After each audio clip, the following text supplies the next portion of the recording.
नमस्कार, आज की खबर में आपका स्वागत है। मैं हूं आपके साथ शिखा मेहरोत्रा। शुरुआत करते हैं उत्तर प्रदेश खबरों की।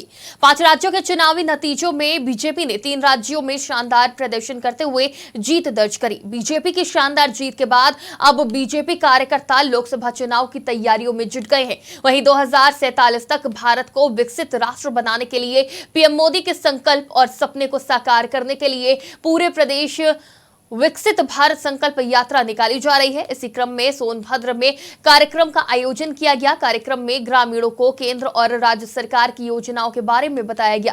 कार्यक्रम में लाभार्थियों को आवास, शौचालय, आयुष्मान कार्ड, किसान सम्मान निधि से प्रपत्र दिए गए।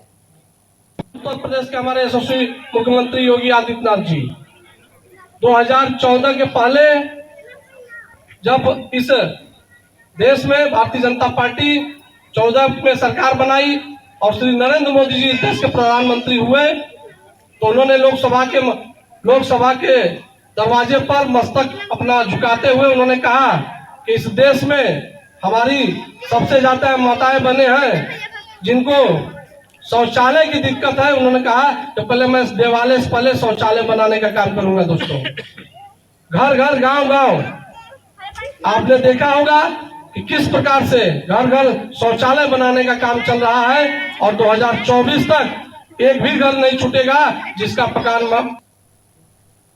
धार्मिक नगरी चित्रकूट में रामायण मेले में 3 मंडलों की मंडलीय उत्पादकता रवि गोष्ठी का भव्य आयोजन किया गया, जिसका शुभारंभ उत्तर प्रदेश सरकार के कृषि मंत्री सूर्य प्रताप शाही ने किया। गोष्ठी में तीनों मंडलों के मंडलायुक्त, कृषि निर्देशक और कृषि विभाग के अधिकारी और कर्मचारी मौजूद रहे।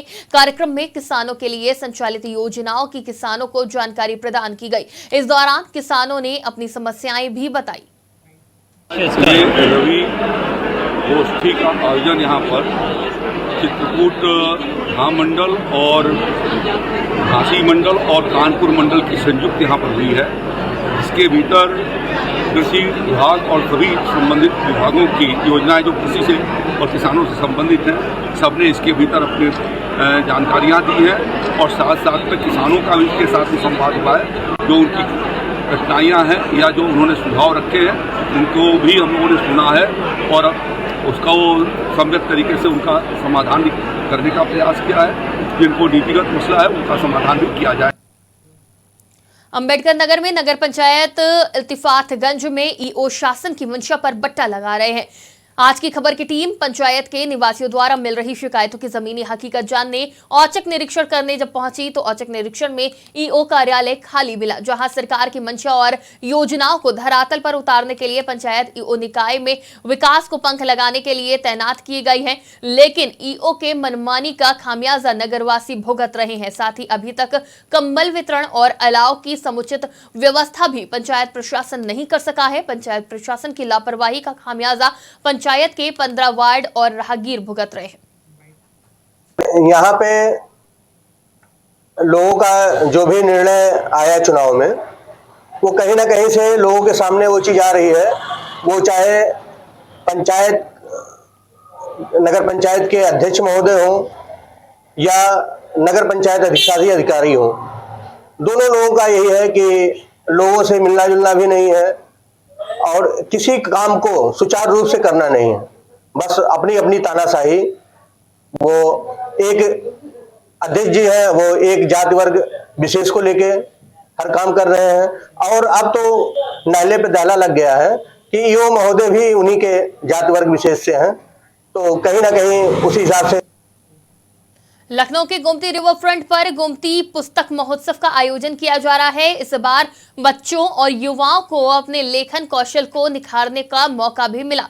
वहीं राष्ट्रीय पुस्तक न्यास भारत द्वारा आयोजित इस पुस्तक महोत्सव में बच्चों को अपनी रचनात्मक के जरिए कहानी, कविताएं लिखने, उन्हें पुस्तक का रूप देने, प्रसिद्ध लेखकों, संपादकों और साहित्यकारों से मिलने का अवसर भी इस पुस्तक महोत्सव में प्राप्त होगा। इस पुस्तक महोत्सव में युवाओं के लिए ओपन माइक जैसे कार्यक्रम भी रखे जाएंगे। साथ ही सांस्कृतिक कार्यक्रम में लोक नृत्य, गायन और युद्ध पद जैसे कार्यक्रम भी शामिल हैं। बता दें कि गोमती पुस्तक महोत्सव का समय प्रतिदिन सुबह 11 बजे से रात 8 बजे तक रहेगा और इस पुस्तक महोत्सव में प्रवेश निःशुल्क रखा गया है।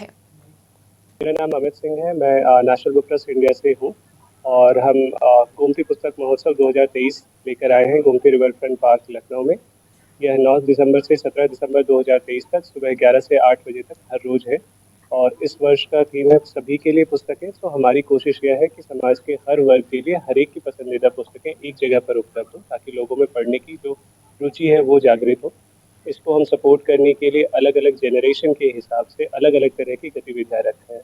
जैसे बच्चों के लिए किताबें लिखना, बनाना, अखबारों में कैसे लिखा जाता है उस विधा को सिखाने की प्रॉपर कार्यशाला है। कहानी सुनना और कहानी लिखना दोनों ही विधाओं को सिखाने की कोशिश है।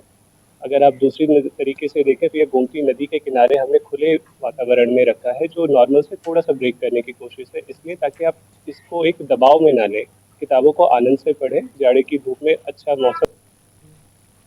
उन्नाव के गंगा घाट में कर्मी बिझला मऊ के निवासी युवक का शव फांसी के फंदे से मार्च में लटकता मिला था। बेटे की मौत के बाद मां हत्या का आरोप लगाते हुए डीएम से पोस्टमार्टम कराने का पत्र दिया था।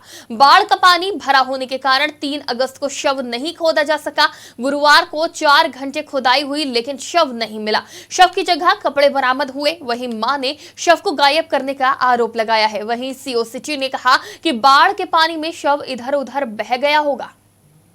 तो मिट्टी खुदवाने के लिए गए थे यहाँ पे सब लोग, तो वहाँ पे हमारे लड़के की मिट्टी मिली नहीं, मुन्ना ने हटवा दिया। अच्छा, घटना कैसे हुई थी? क्या घटना क्या हुई? घटना क्या कहते हैं, मार्च में 6 तारीख को लड़का हमारा मसाला लेने गया था रात में 10 बजे, लौट के घर नहीं आया तो हम लोग फ़ोन मिलाया कि हमारा लड़का नहीं आया। दीदी बताने लगी आए तो रहा लेकिन चले गए। तो वो रात में नहीं आया, हम लोग सो गए। सवेरे उठे तो दवा ववा पीने चले गए। बेटी हमारी पानी भरने गई तो देखी कि मौसी की कह रही है कि जाओ वहाँ से रबड़ लिया। तो लड़का हमारा रबड़ लेने गया, रबड़ नहीं मिला। लड़के की लाश देखा तो गुन्ना के फार्म पे लटका, फांसी से लटका हमारा लड़का जब मिला तो रो के भागा चिल्ला के।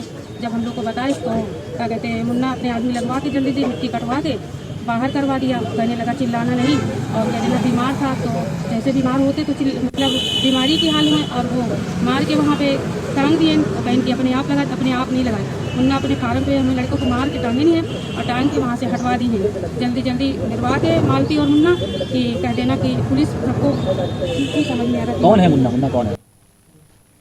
सिद्धार्थनगर में सड़कों की हालत बदहाल हो रखी है, जिससे इन पर गुजरने वाले राहगीरों को परेशानी का सामना करना पड़ रहा है। जानकारी देते हुए आम जनता ने बताया कि आए दिन नुकसान होता है। सड़क खराब होने के कारण से गाड़ियों के पार्ट्स टूट जाते हैं, जिसका भुगतान आम जनता ही कर रही है। वहीं एक तरफ प्रदेश सरकार सड़कों पर खास नजर बनाए हुए है, तो वहीं दूसरी तरफ विभाग अपनी लापरवाही में कोई कोर कसर नहीं छोड़ रहा।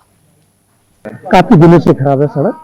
यहाँ पे मरोटिया जो है, बिलौहा से लेकर मरोटिया चौराहे तक इतनी खराबी रोड है कि आने जाने में असमर्थ हैं हम लोग।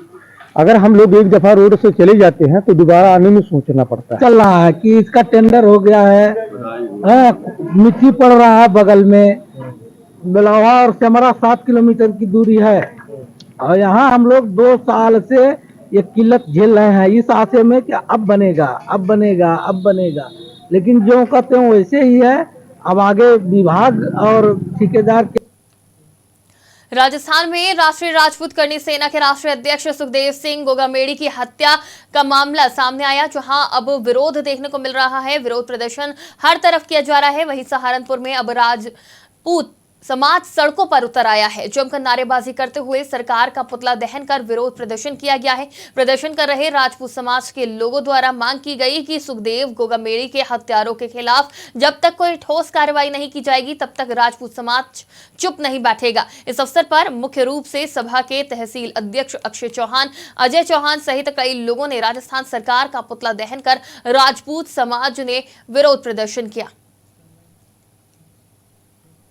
खबर सोनभद्र के रॉबर्ट्सगंज से है, जहां रॉबर्ट्सगंज और एसओजी सर्विलांस टीम के द्वारा सूचना मिलने पर 50 किलो गांजा, 11,500 नगद और 5 मोबाइल, एक डिजायर के साथ 5 अभियुक्तों को गिरफ्तार किया गया है, जिसके विरुद्ध एनडीपीएस एक्ट का अभियोग पंजीकृत कर विधिक कार्रवाई की जा रही है। आपको बता दें कि पूछताछ से पता चला है कि ये बिहार से गांजा खरीद कर लखनऊ बेचने के लिए ला रहे थे, जिसे थोड़ी थोड़ी मात्रा में बिक्री कर उससे लाभ कमाया जा रहा था। आपको बता दें कि बरामद गांजे की कीमत 15 लाख रुपए बताई जा रही है। उत्तर प्रदेश की खबरों में फिलहाल इतना ही। देश और दुनिया की तमाम खबरों के लिए देखते रहिए आज की खबर।